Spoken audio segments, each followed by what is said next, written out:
In a rare and deeply emotional moment, President Cyril Ramaphosa was seen wiping away a tear during the state funeral of former Deputy President David Mabuza, a gesture that struck a chord with millions of South Africans watching across the nation.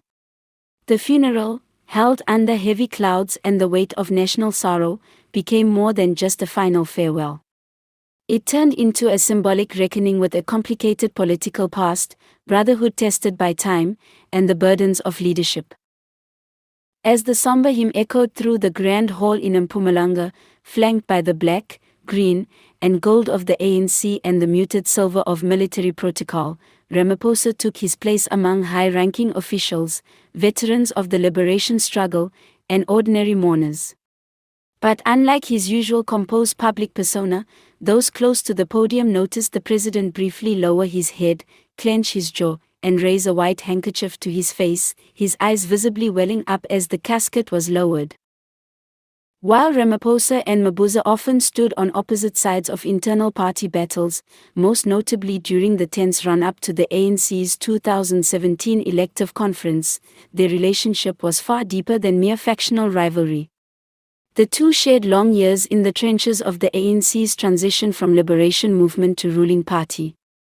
Despite their policy differences and strategic disagreements, they both shouldered the heavy burden of steering the country through economic storms, social unrest, and global crises.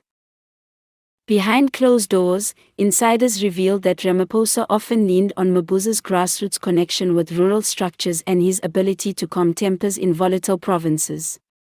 In public, Mabuza was quiet, even enigmatic, but Ramaphosa knew the value of his steady hand, especially during the Zuma to Ramaphosa transition. To see a once trusted deputy laid to rest before his time clearly struck an emotional chord. The state funeral had all the expected formality, a military guard of honor, heartfelt tributes from fellow ANC comrades, and mournful renditions of struggle songs. But the tone shifted when President Ramaphosa stood to deliver his eulogy. His voice, though composed, carried an unmistakable tremble. Today, we bury not only a leader but a comrade, a confidant, and a son of the soil, he began. David Mabuza was a man of paradoxes, soft-spoken but deeply strategic, private but always present when duty called. As he continued, a hush fell over the hall. He dreamed of an ANC that could rise above its divisions, that could remember what we fought for. At that moment, he paused. His eyes scanned the room, perhaps seeing not just mourners but echoes of struggle veterans long gone, of promises half-kept, of a movement still searching for its soul. And then came the crack in his voice.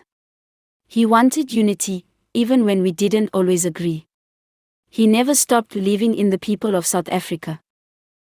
Those who watched closely saw him pause again, lips tightening, his chest rising heavily.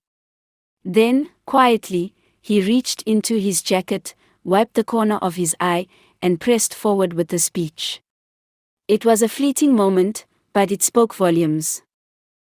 Social media exploded with images and clips of the tearful president. Some were surprised, others deeply moved. The moment humanized a man often criticized for being too calculated, too careful in the face of national crisis. For once, Ramaphosa showed the cracks, the weight of grief, of reflection, of perhaps even regret. He's mourning more than Mabuza, wrote one user on X, formerly Twitter. He's mourning what the ANC used to be. Others praised the president for allowing himself to be vulnerable in such a public setting. That tear wasn't weakness, it was history speaking through him, another comment read. Political analysts have since weighed in, interpreting the moment as a turning point for Ramaphosa's presidency. With internal party fractures still looming and public trust wearing thin, this gesture may have signaled a more introspective, perhaps even more determined, leader.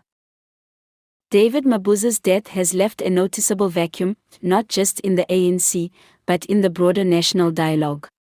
His passing has rekindled conversations about leadership succession, party unity, and the legacy of ANC veterans who, for better or worse, shaped post-apartheid South Africa. As the final bugle sounded and the national flag was folded and handed to Mabuza's widow, the weight of finality settled in. But Ramaphosa's tear reminded everyone watching that politics, no matter how ruthless, is still deeply personal. In that fleeting, honest moment, the president did not just mourn a colleague, he mourned an era, a friendship, and perhaps, the ideals that feel increasingly distant in today's fractured landscape. A man. A moment. A memory. And with it, the haunting reminder that behind every title is a human heart, still capable of breaking.